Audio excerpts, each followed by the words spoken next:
Welcome to a Radical Visions International podcast with folks in Canada who are preparing to come over to Scotland in a couple of weeks' time. And we are really pleased to have this chance to have a chat before you come over. So we're talking to folk who work in the organisation called Karis, working in Ontario and Saskatchewan, mainly, I believe. We'll find out a bit more in due course. We'll just quickly do some introductions. At this end, I'm John Dalrymple, and my colleague here is... I'm Fran Brown. And we are Radical Visions. We're the main protagonists of Radical Visions. We also have Emma McDowell, who's here. Hi, who's our colleague. Our colleague in Radical Visions. And I don't know who wants to go first, just in Karis, just saying hello and then doing the introductions. Sure, yeah. My name is Amy Van Til. I work for Karis, and my role is the person-directed services lead project manager. So working on our strategic plan around person-directed services, which we'll discuss more as we move through the podcast. And I'll turn over to Jasmine. My name is Jasmine Duckworth. I am a community development manager with Karis. I live in Ottawa, which is the capital city of Canada. And I get to work a lot with self-advocates who are people that use Karis services, and they work alongside us to help make Karis better. Great. Okay.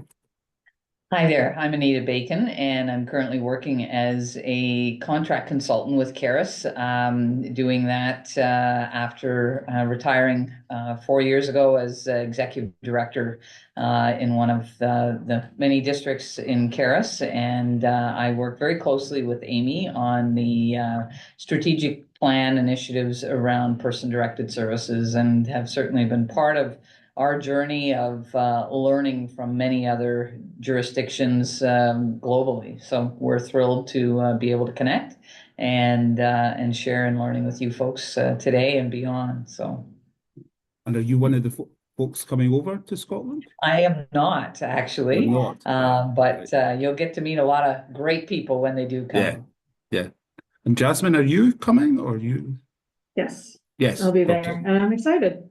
Yeah. Good. Okay. So if you're happy enough, we'll just interrogate you. Sure. Sounds great. I'll ask all sorts of questions. Yeah, and I just want to give a heads up that Anita and I have to leave at 1, but Jasmine is good to stay till 1:30. Yeah. Okay. Yeah. So if that's okay. Sure. Okay. And are you currently all in the same room? We are, yeah. Mm-hmm. Yeah, Jasmine happened to be visiting our Waterloo office from Ottawa today, so we can all be in the same space, which is great. Right. Okay, good. So we're through in a place called Kilmarnock, and Emma's down in Biggar, so we're all managing to connect up by the power of technology. I mean, an initial search online suggests this is an organisation with a long history and a large presence in Canada, providing services. So I guess our initial questions are really just about the origins of the organisation, and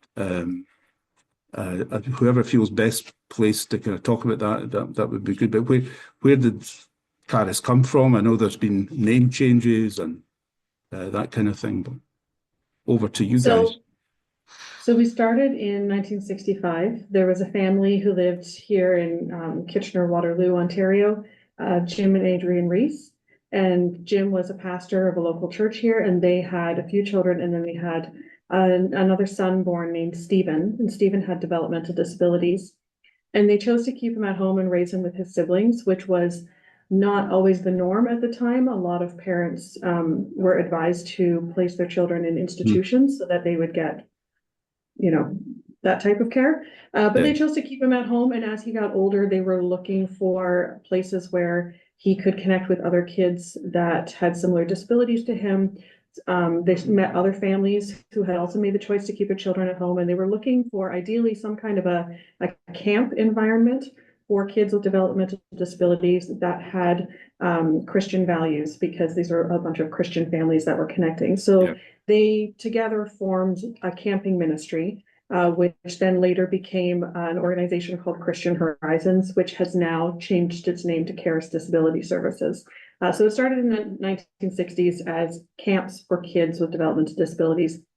And that was what they did for about the first decade. And then in the 1970s, they bought their first home and opened a group living residence or a group home for, I think, as these kids were getting older and wanting to move out and move on from living with their parents, it was the next logical step to figure out how can they support that. And so now we are the largest developmental services organization in Canada. We are based in Ontario and Saskatchewan. We also have a global branch that works in 6 different countries around the world, but that's funded differently and does a bit different work than what we do here in Canada. Here in Canada, we serve 1,500 people, and we have about 3,500 employees spread all across. It's a very large geographical area. Thank you for that. The sort of notion of a sort of camp or camping is maybe got a North American connotation that we don't quite understand. So can you say a wee bit more about that? Yeah, so we have a lot of space and wilderness here in Canada. So a lot of people like to go to camp in the summer. You can go camping where you take a tent out in the woods and you rough it, but going to camp is a different idea, and it's more going to an established camp that might have cabins and buildings. It's often out in the country, and there'll be activities like crafts and singing and games and canoeing and, you know, all of these things. And as you can imagine, a lot of that is not usually accessible for people with disabilities.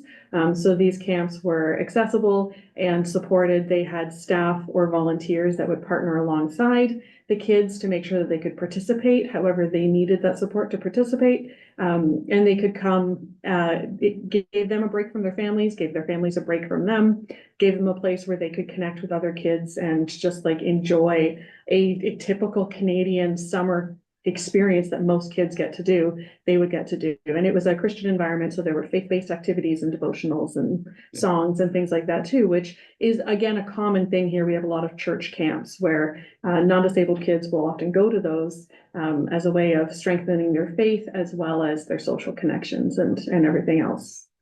And we still provide camp services. It's different now. We provide family camps where the whole family comes together, because it's often difficult for families who have a member with developmental disabilities to get a vacation that's actually relaxing for all members of the family. And so they can come to one of our family camps, either a weekend retreat or a week-long one, and we pair a volunteer with each person who has a developmental disability that just kind of shadows them throughout the day and does whatever they want to do with them and provides that support so that the parents might go out and have a date night or go to a caregiver session where they're able to connect with other parents. I remember a comic record that was popular when I was a younger person. Hello, mother, hello, father, here I am. Sorry, John. Sorry, John, we're just having a hard time hearing you. Oh, There we go. That's better. don't know Thank what you. happened there. Yeah, there was a famous comic record. Hello, mother, hello, father, here I am at Camp Granada. Don't know if you Oh, know yeah. that song. I know that So- song. So yeah, that's my link to what you're talking about. The explicit Christian basis of your organization, it's very clear from the website, and so can you talk a wee bit about what advantages that has given you and maybe what disadvantages? And you've obviously been thinking about how you rebrand yourselves recently, so it'd be good to get your thoughts on that. Okay. Yeah, the advantages, I think, are that we have a very clear vision that's rooted in our faith foundation. So our vision statement is that people with disabilities belong to communities in which their God-given gifts are valued and celebrated. And I think because we have a very, the Christian history has given us a very easy well to draw on to create that vision. And then our values, our core values are valuing people, serving others, fostering belonging, and celebrating gifts. And if you're familiar with Christian beliefs, you can see how those values come from Christian beliefs. The idea of serving others was something that Jesus modeled very clearly in the Gospels. And so that's one of our core values. So I think those are the advantages, is that we know who we are and we know what we're called to do, and we know why we're called to do it. Yeah. The interesting thing for us over the years has been, at one point, we did hire only Christians. And so everybody came in with those shared set of beliefs. And so then it was very easy to onboard to the values and the vision and the mission. We now hire from all backgrounds, all traditions. We serve people from all backgrounds and all traditions. So our team is a very diverse team who may not all have the same familiarity with that Christian tradition, but the core values are still very clear, and there's something that anybody can get on board with, regardless of what your belief system is. I think all of our employees find it very easy to commit to, I'm here to value people, I'm here to serve others, I'm here to foster belonging, and I'm here to celebrate gifts. Some of our employees, that comes from their faith, and some of our employees, it comes from maybe a different faith or a philosophical belief about what it is to be human and a good citizen. So I think the advantages is that it gave us the foundation to build on, but we've been able to adapt that to be open to people from multiple different backgrounds. And the switch to hiring from a diverse set of backgrounds was a bit of it was a process to get everybody on board and understanding why. And some people were afraid that we were losing the identity of who we were, but it has really strengthened our ability to serve people in a person-centered and a person-directed way, because we've always served people from all backgrounds, and having a more diverse employee base means that we can better support people in those diverse faith needs or ways of connecting to the community, because employees and people supported are finding just natural connections. You know, if we have somebody who's Muslim and wants to go to mosque, if we have somebody who's Muslim on the team that supports them, they're able to train the rest of the team on how to behave when you're supporting somebody at mosque. So it's been really great to see the diversification of our team and how that allows us to live out those values even better. We're better able to serve people and to foster belonging when we have a more diverse set of employees. Yeah, I hope that answered it. Yeah, that's good. Yeah, the two of us probably mirror that diversity that you're talking about. So in terms of Christian background or Christian belief and non-Christian belief. So we'll let you try and work that out as the podcast proceeds. But it's interesting from our point of view. So I wanted to ask you about the size of your organization. Now, it's big by any standards in terms of the people you support and the people you employ, and I guess there's geographical distances here that we can barely imagine in our wee country. So, what are the challenges what are the challenges presented to you by that scale? Either of you want to? Yeah, I don't know, Anita, given your experience as an executive director.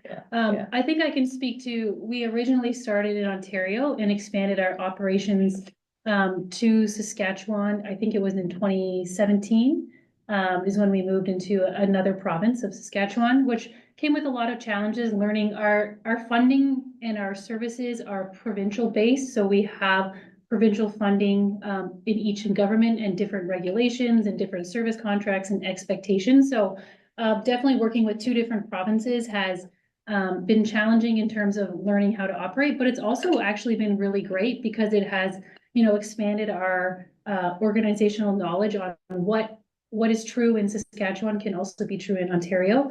I think in terms of, just the geographic distance, we have, I think, 300 different locations just in Ontario alone, support locations.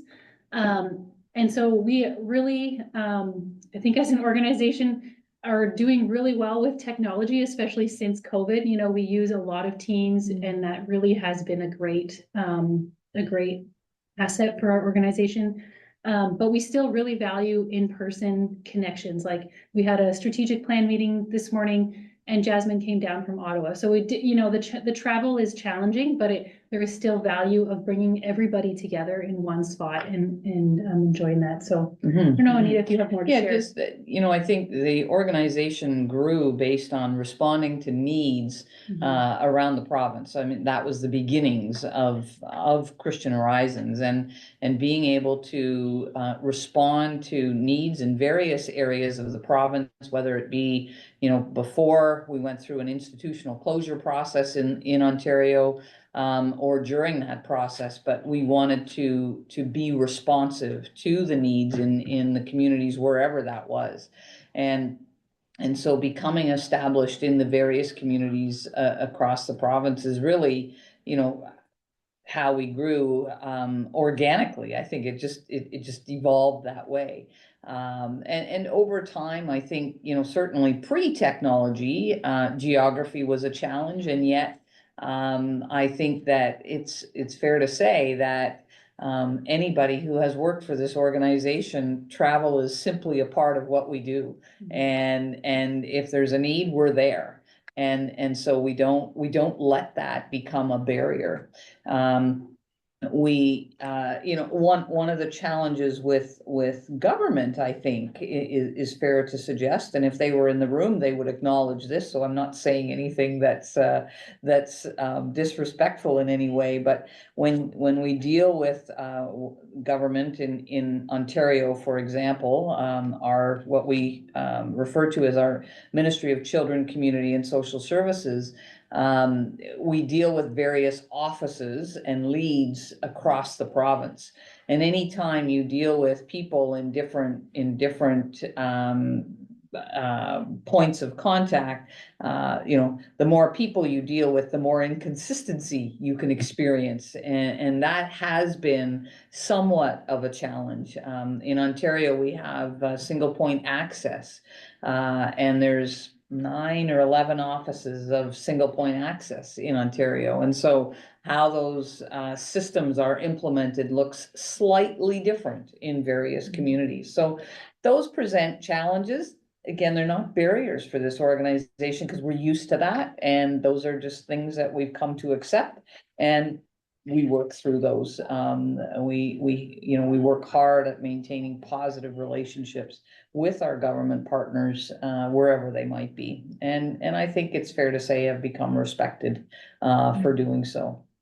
That's one of the benefits of being so geographically large, is that because we have multiple points of contact, we have multiple points of influence with partners in the community, we have a lot of connections with churches, with government offices. Another benefit is that our employees and the people that use our services, even if they move from one city to another, can still work for us or be served by us, and keep that consistency, even though they might be moving their whole life. For example, in my first year with Karis, I moved twice. So I worked in 3 different cities, and they were about 600 kilometers apart from each other. And I could keep my employment with Karis and just move to a different location. And I know a number of our employees have done that, and people using services have wanted to relocate to be closer to family or to try something different, and they can keep us as their service provider, and we can help them make that transition. It sounds like the provinces. Oh, sorry, we're having a hard time hearing you again, John. Sorry. I think Better? something might be covering your microphone. Don't think so. No, it's maybe just a Okay, wee that's bit better. far away from it. Yeah, yeah. Is that okay? Yeah. Yep. Yeah, sorry. The provinces are quite autonomous then, are they? Or they're semi-autonomous, obviously, but they take on responsibility for health and social care within their own regional area. Is that right? Correct. Yeah, like if I can give an example, in the province of Ontario, we have a waiting list for services. So it's a massive problem in Ontario. There's currently 50,000 people in Ontario on the wait list for developmental services. So these are people that are living at home or living with parents and waiting for services. In the other province that we operate in Saskatchewan, there is no wait list for services. So when somebody requests services, services are made available for the person. So that's just an example of the differences in how provinces can operate very independently and differently from each other. And will that be in relation to funding being available or not available? So the waiting list is determined by financial considerations, would you say, or? Yeah, I think maybe Jasmine, you know, but the wait list, so in Ontario, there, like Anita said, there's 9 or 11 different access points where you can come and apply for services if you have a developmental disability. And there's just not enough funding in the province to provide services to all of those people. So there's actually more people on the wait list in Ontario than there is that are actually receiving service from our Ministry of Community and Social Services in Ontario. Yeah, so there's a lot of advocacy that our organization is doing, as well with all of the organizations in Ontario advocating to our provincial government for more services for people. Are there overarching national Canadian? Nope. My daughter Emma's nodding her head, shaking her head. Yeah, no, you're very Any- quiet again. Maybe if you just move your computer. It's getting quieter every Yeah. time. Okay, That's good. better. Yeah. we'll push Frances to one side. She can come in a minute. So what I was trying to ask was, are there overarching national Canadian policies on disability that come into play, or is it all a province-based thing? There are some, do you Yep. guys, so like federally, we have the disability tax credit that people with disabilities need to apply for and be approved for. And if you're on that list, then that gets you access to any federal disability things that come out, which are, I would say, few and far between. Most of the disability funding and decision-making comes from the provinces. But like, for example, during COVID, our government was giving people money that were off work because of the safety measures. And Yes. at one point, they decided to give every person with a disability an extra $600 to help with the costs. And so they go to their registry of who is eligible for the disability tax credit, who has received that. And all of those people got a $600 check. The challenge is not all Canadians with disabilities register for the disability tax credit, because you don't need to in order to get your provincial funding. So I work with a group of self-advocates, people that use Karis services, people with developmental disabilities. And we were talking about this because they heard on the news, oh, Canadians with disabilities are getting $600, and realized almost none of them got it, because almost none of them register for this tax credit, because none of them ever need to pay taxes, because they live on government assistance and it usually balances out to nothing. So most of them aren't registered federally. So the federal government doesn't know they exist as disabled Canadians, because their disability with connection to the government is only provincial. So they missed out on that money. Whereas somebody like me, I also live with physical disabilities. I am on that. I do have that tax credit because it's helpful for me as somebody who has more of an income. I got that $600, and it was so unfair because I was still working and didn't really need it. Whereas a lot of them worked more frontline in the public, smaller jobs. They really could have used the money. But the federal and the provincial, they don't really line up. So yes, there are some federal disability programs, but they're very separate from the provincial ones. And they're not as useful as they could be. And they're not providing significant supports to people. Like all of the significant or the ongoing supports are provided by the provincial. Although there is a new Canada Disability Benefit, which is yesterday, they came out with the published regulations for how that's going to be applied. And so people with disabilities who are under, certain income level can apply and get an extra $200 a month to help top up the provincial funding. Because what they found was that not every province has the same provincial funding. And in some provinces, you can live more easily, and in other provinces, people are living in poverty. And so the federal government is trying to fill in that gap a little bit by topping up. But again, you have to apply for the disability tax credit to get that, which a lot of them, so it's just another step. It's not as accessible as it should be. And a lot of people gave feedback, but anyways, there is more federal attention being paid to disability, which makes us recognize the gaps that are there. But they are paying attention more than they used to. While we've still got all three of you, and maybe just check in around the motivation for the trip to Scotland, what your hopes and aspirations are for that, how it came about, and what you're hoping might come out of it. Yeah. We're very excited to come. And I think in 2 weeks' time we'll be there.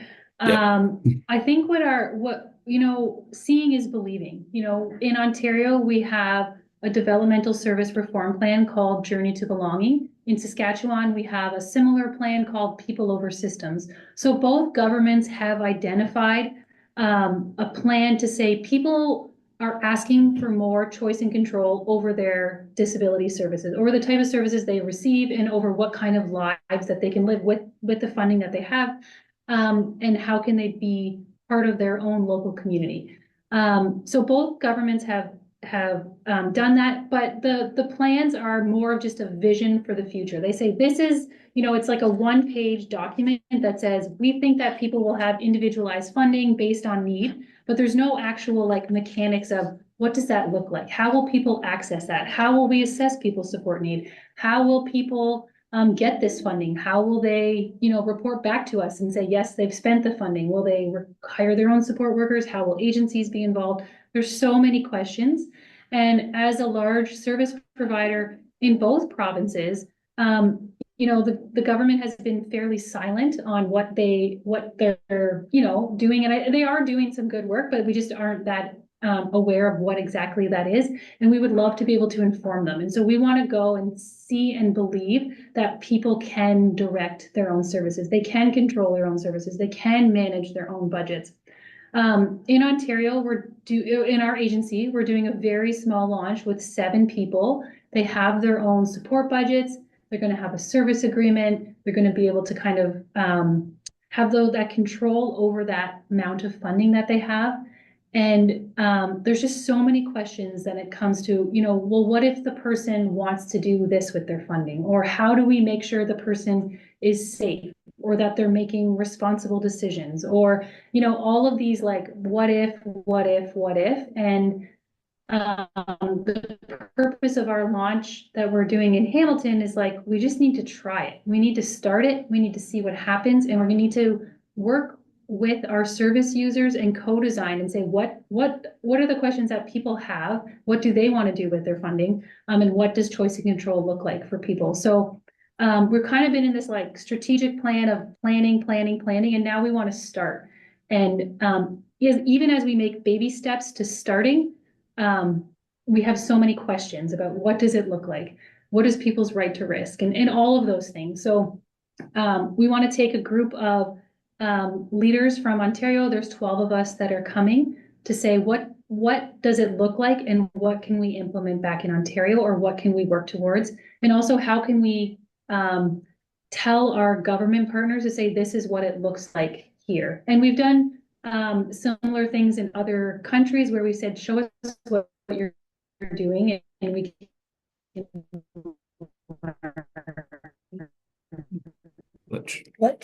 we even have a large group of people that can see together about what the future of developmental services can look like in Ontario and Saskatchewan. Yeah, and if I might add as well, I think we've been learning about the individual service fund model, and obviously there's lots more for us to learn about that. But the fact that that's one option of models, for you folks, we saw that almost as being closer to where we are in Ontario, in the sense that if we, if that's one option of a service model, how do those options sort of coexist and how do people get to, you know, even exercise some choice and control over those various models. But, you know, we've learned from other jurisdictions where it's all entirely individualized in an entitlement system. And you know, our understanding of your model is that, yeah, ISFs are one option. And that's what we are beginning with, that, you know, that's the kind of model that we want to try. The other thing I think is understanding the journey, right, for people in terms of the process of making the decision to have an ISF. What's the journey? What does it look like? And what are the experiences of the people that have chosen that model of funding as well? And in Ontario, our funding, and in Saskatchewan as well, is block funding, which I think was similar to what the UK had, or I'm not exactly sure. This is what we will learn, but just that history of having people moving from institutions into block funded contracts supported by agencies. And then what is the next step? And I think your country has been on that journey and is ahead of us. And we would love to learn from those lessons that you've learned.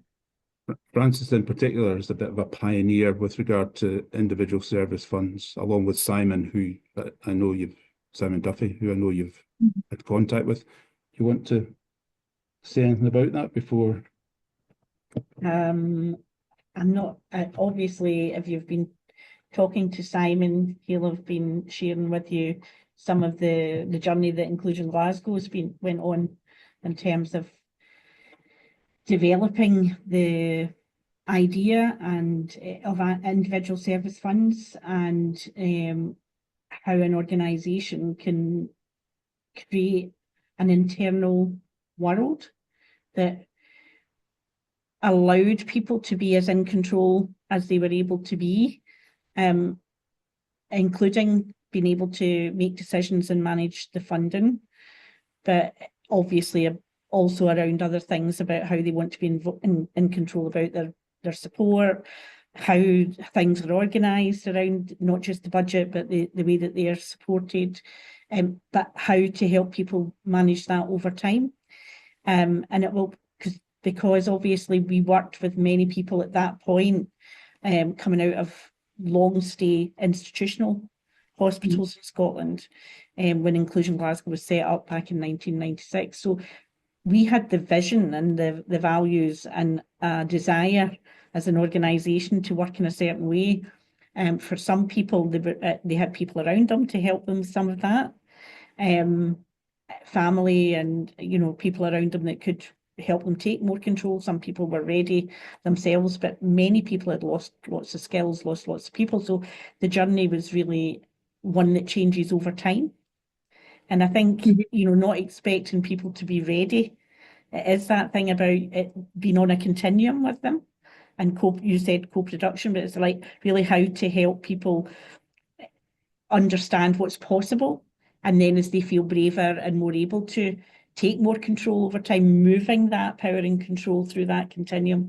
So we'll hopefully be able to share, Simon and I, with you some of our experience around how that, you know, how that took place in Scotland, but also how people have managed and embraced that change over time as well. For yourselves as an organisation, been able to kind of recognise that it's a journey. And Yep. So we better let you go, but we'll spend quite a bit of time. We'll spend a bit of time on the morning of the second day with looking at that in some detail. So. Yeah, that's wonderful because, you know, it is a journey, and, you know, just to say to somebody, here's $50,000 to plan your services, you know, and they've never had any choice. They've never had any control. Absolutely. You know, it's not a budgeting thing. It's a whole journey with people. So I love what you're saying, and I can't wait to learn more from you and Simon about that and the work you've done. So we're really looking forward to it. Yeah, thank you so much. Yeah. Sorry that we have to run. Yes. I apologize, but Sorry about that. Thank you though. Thank And you. It's lovely great to meet you. all. you were in good hands Yeah, with Jasmine. Thank you. So, Okay. thank you, Jasmine. As they leave, I will just pick up on what they were saying. They talked a lot about the concrete things that we want to see. We know where our gaps in knowledge are, and we're hoping that we'll be able to come and fill in some of those with learning from you, but we also don't know what we don't know. And Totally. I'm sure there will be many things that we see or ideas that we pick up that are like, oh, I never would have thought of that. I went on a learning team with Karis to Germany back in 2008 to see how they do employment supports and providing people with real work. Because in Germany, they talk a lot about everybody has the right to work. And there were things that we saw there. There were those concrete things that we knew we had to fill in the gaps. We were going to get that information, and we did. But there were all sorts of other things that we were like, that's interesting. That's a new idea. And you just kind of file it away and you don't really know what to do with it. But now, what, 15, 17 years later? No, how many? I don't know. I'm not mathing right now. Many years later, I can see things that we're doing in Karis that I can trace back to the seeds of the stuff we saw in Germany back in 2008. That I wouldn't have thought that it would lead to here, but you can trace it back. So I'm sure there'll be things that we will see when we come to your organization and meet people.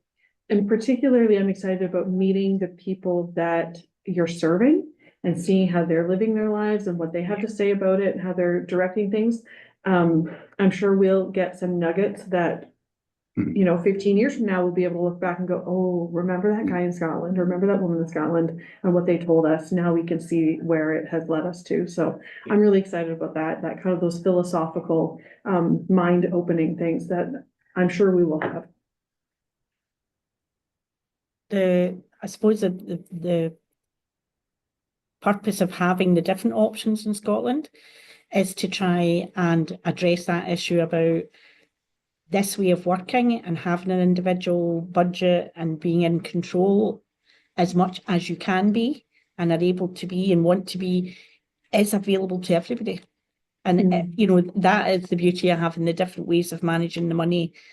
And we believe the ISF model, which you've been already, talked about and are starting to explore as an organisation, is the key to that, really, because it really is about giving people all of the benefits without having to take all of the responsibility. Without that, then what you have is that two-tier sort of situation where somebody that wants and is able to and has more of a voice will maybe embrace that and take it, but there's a lot of responsibility that goes along with that. And then you've got everybody else who then still stays stuck within a system that really is being organised for them. So we believe that individual service funds is actually one of the key things that really opens it up, because you don't, it should be available to everybody. And if somebody shouldn't have to come and ask for it, we should be taking it to them. Should be, and able to do that regardless of the person's level of ability to ask for it, or capacity, people around them. We should be behaving in a way that says, this is your money. We will work in a way that's very different and that respects all of that for you. As well as that idea that might change as people are able to do it more, but it's also should be for everybody, even, it shouldn't just be for those people that are able to ask for it or demonstrate a certain level of capacity, or, so we believe it's freed up the whole way of trying to apply self-directed support. What you will find is we have the legislation, we have lots to show you, lots to share. I think the things that you were already asking questions about, you're saying got loads of questions, and how does it work? What happens if?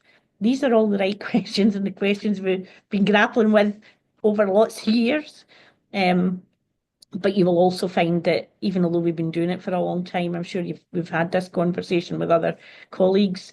We have our difficulties in Scotland. We have definite issues around consistency and implementation and people understanding it. And so, we'll be able to share those as well with you, because I think if we can share some of that, hopefully maybe you'll be able to, especially if you're able to influence the government in that, way going forward as well, learning from some of those mistakes that we've maybe made in terms of just implementation, or how do you embed it in a way that's more consistent across the country. And so, so we won't hide any of that. I think the important thing for you is to hear you will hear brilliant stories and you will be inspired, I've no doubt, but we'll also share with you, you know, where the difficulties lie in Scotland and what we have struggled with and what we still struggle with, because I think that'll be part of your learning. Jasmine, I'm intrigued by your use of self-advocates as the term to describe the people that you support and that you work for, etc. And we've just been delivering some training today where we are reflecting with the people we were with about where some of the ideas and principles around self-directedness, person-centered approaches came from, and a lot of them are from North America and Canada. And so I'd be interested to know the impact of some of those people, like the John O'Briens of this world, or other folk, Judith Snow, those sorts of people on the kind of philosophy behind your work. Yes, okay. So when I talk about self-advocates, I'm talking about a very specific group of people that use our services. So Aye. I would say people who use our services, for all of the people who use our services. And our ideal would be that every person who uses our services is also a self-advocate in their own life, as every person in the world should be a self-advocate for their own life. But when I was talking about the self-advocates I work with, I'm talking about a group called Our Voices Matter. And this is a network of self-advocacy groups that has sprung up kind of throughout Karis. Starting in 2017, a group of people in Toronto started getting together, people that use our services and some employees, to learn about self-advocacy and to form a self-advocacy group. That group worked together for 2 years, and then they ran a conference about self-advocacy, and they invited everyone from across Karis. So a whole bunch of other people that use our services and employees all came to Toronto for this conference for a weekend, and they all learned about self-advocacy. Then they all went back to their respective cities, and a bunch of other smaller Our Voices Matter groups sprung up in different communities. So where I live in Ottawa, a group of people that I knew went down to Toronto to this conference, came back, and they're like, we're going to have a self-advocacy group here. And they started a local Our Voices Matter group in Ottawa. And I got involved with supporting them as one of the staff supporters. I've now been involved with supporting that group of self-advocates in Ottawa since 2019, I think, is when they started. And so it's been 6 years. And we now have, I think, 8 or 9 different Our Voices Matter groups in different cities across Ontario. One is starting in Saskatchewan. And then when the pandemic hit, the Ottawa group that I was working with, a couple of the leaders said, we would love some coaching on how to lead this group of self-advocates. Could you help us connect with the ones in Toronto who've been doing it longer? So I reached out to a colleague. We pulled together a Zoom call of a few of these Our Voices Matter self-advocacy leaders in Ontario, and they came together on what was supposed to be a one-time Zoom call. It went so well with them sharing the challenges and successes and the ideas that each of them were trying out in their own cities, that they wanted to keep meeting. And so they eventually ended up forming a council, and then Karis asked them if they would be like kind of an official advisory type council to Karis. And so now there is this very solidified network of local Our Voices Matter groups, and each of them has the opportunity to send a representative to a council that meets once a month.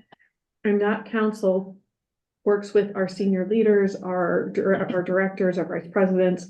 And then that council also gets to choose a representative who goes to the board meetings and sits with the board of Karis and brings a report from the self-advocates to the board, and the board can ask them for specific questions. So we now have this structure where there is this Our Voices Matter self-advocacy that kind of mirrors at every level of Karis. So you've got the representative advocate to the board, you've got the council working with senior leadership, you've got the local groups working with local leadership, you've got the advocates advocating in their own daily life.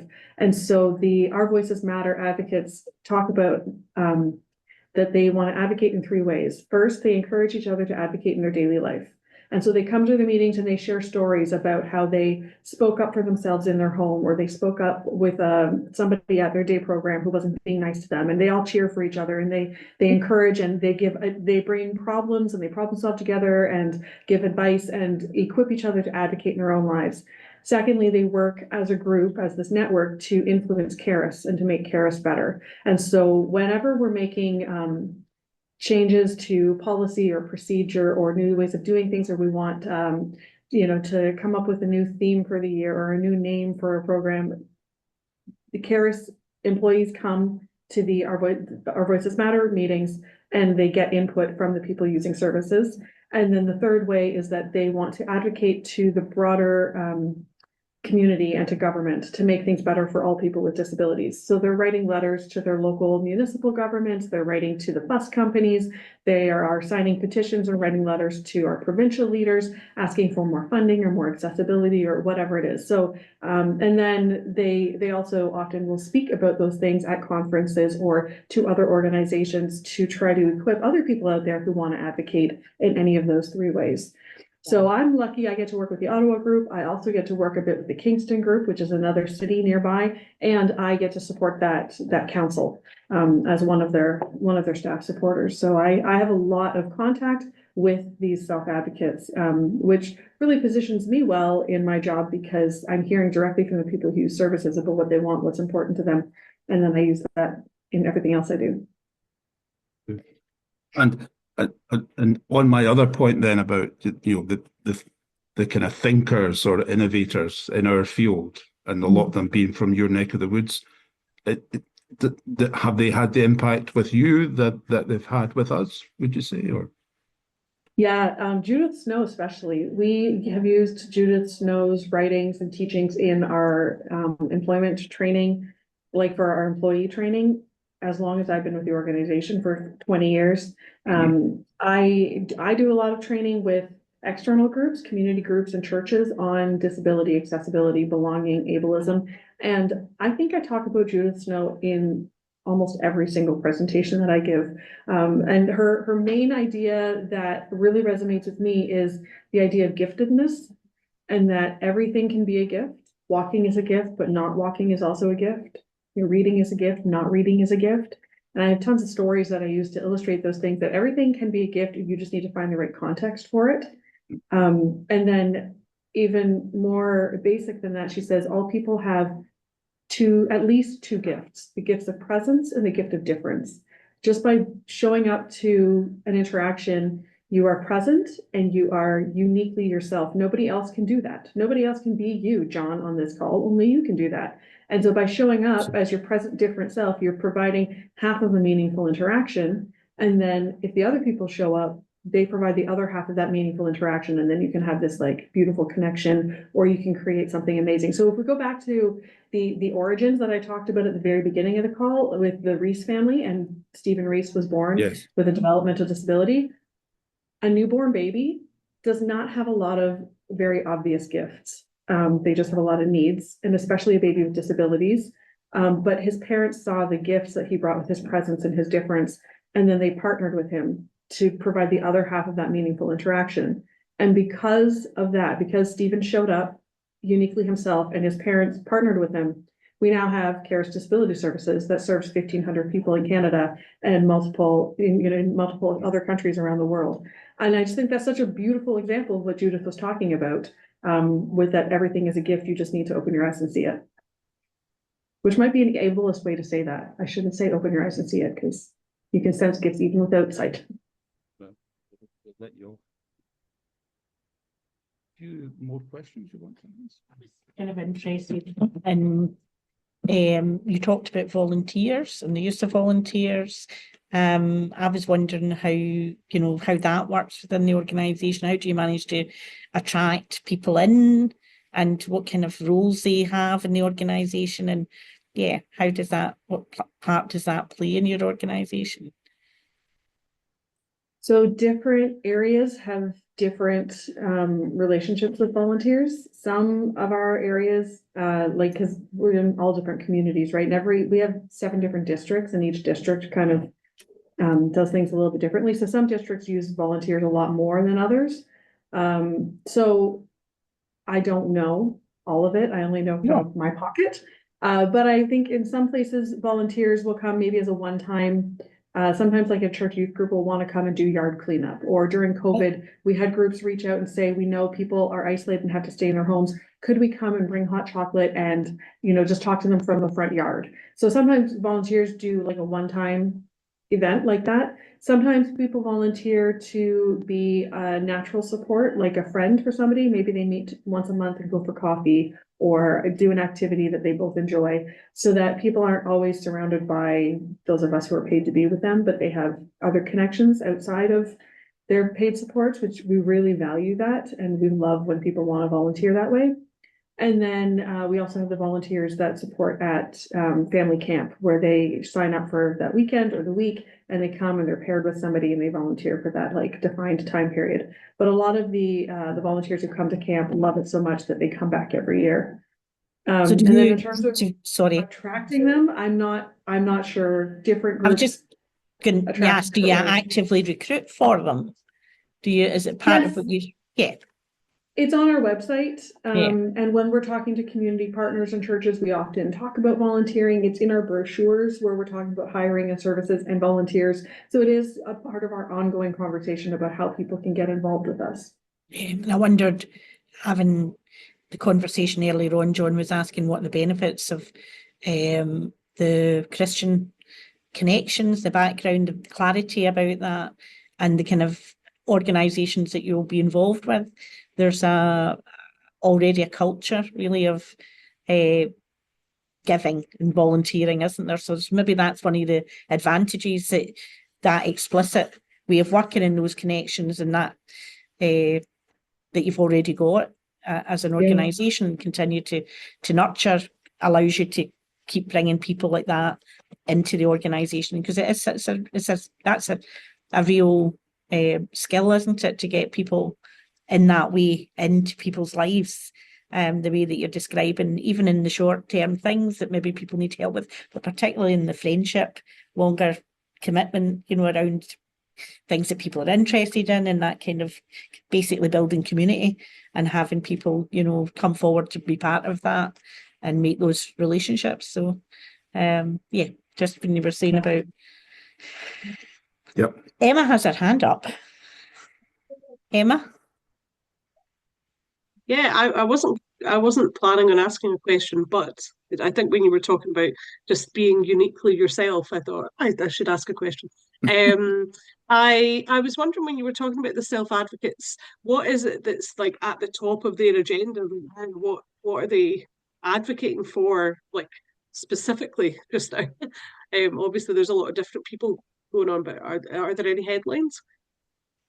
Yeah, so the ones that I work with in Ontario, the council and the Ottawa group, those are my two main points of connection. It's increased funding. A lot of them are really struggling to survive. So funding for the organization, more funding for passport services, which is individualized funding that they can use to participate in community. And then also the provincial disability funding that provides them with their basic income. It's not enough. It has not kept up with inflation. It is really, really tight. A lot of them are living with very tight budgets. So that's their number one, would be increased funding. And second would be more staffing and retention of staff. Since the pandemic, we've kind of had a staffing crisis, as most sectors have. And the people that use our services are really feeling the turnover of staff and the staff shortages, because when there's a shortage, it means they can't get out to do some of the things that they like to do in the community. And I think they feel the stress of staff being stressed to try to keep up with the workload when they're working short staffed. So those have been the top two that they've been talking about. Also high on their list is accessibility of things. So in Ontario, we have legislation called the AODA, Accessibility for Ontarians with Disabilities Act. It came into play, I think, in 2005, I believe, and the province was given 20 years. So by 2025, everything is supposed to be fully accessible. It is not on track for that, from what we can see from our from our personal experiences being out in the community, people are still facing barriers, and the advocates have been talking about that. There have also been some reports done showing that the province probably isn't on track to hit that target by 2025. So that's something that they've been writing about. And then that trickles down to, smaller municipal things like garbage collection not being sufficient for people that use incontinence supplies, because there's limits on how much garbage you can put out, or inaccessible transit, not enough accessible buses and things like that. So yeah, accessibility is another kind of like concept. So money, staffing, and accessibility would be the three conceptual priorities. Yeah, thank you. Good. Well, Jasmine, thank you very much for being with us this afternoon. We really look forward to continuing the conversation when you're over. I was interested in when they said earlier on, Jasmine came over from Saskatchewan. What does that entail? I came from Ottawa. Oh, you came. Oh, right. Sorry. Right. So it's about a 600-kilometer distance from where I live to where I'm sitting right now.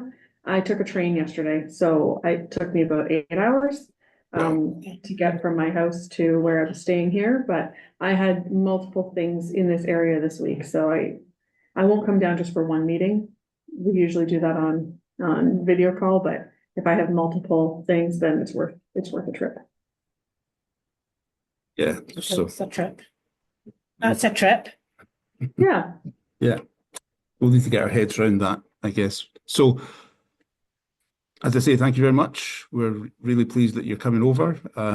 We hope you get some of the benefits that you're hoping to obtain when you're over here, and we hope to similarly learn from you guys about what you're up to and what we haven't thought of, and where we might go next with some of our work. So let's hope We're it's really excited to come and learn from you. So thank you for being gracious enough to host us today and in 2 weeks.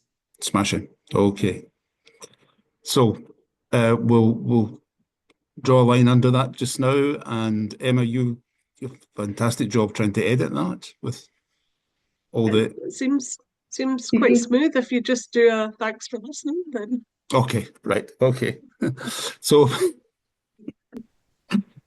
if we just say thank you to everyone who has been listening to today's podcast. We hope it's been informative, and we'll bring you a sequel, we hope, once the trip is taking place, and subsequently and tune in again to see what lessons have been learned from both sides of the Atlantic there. So thank you.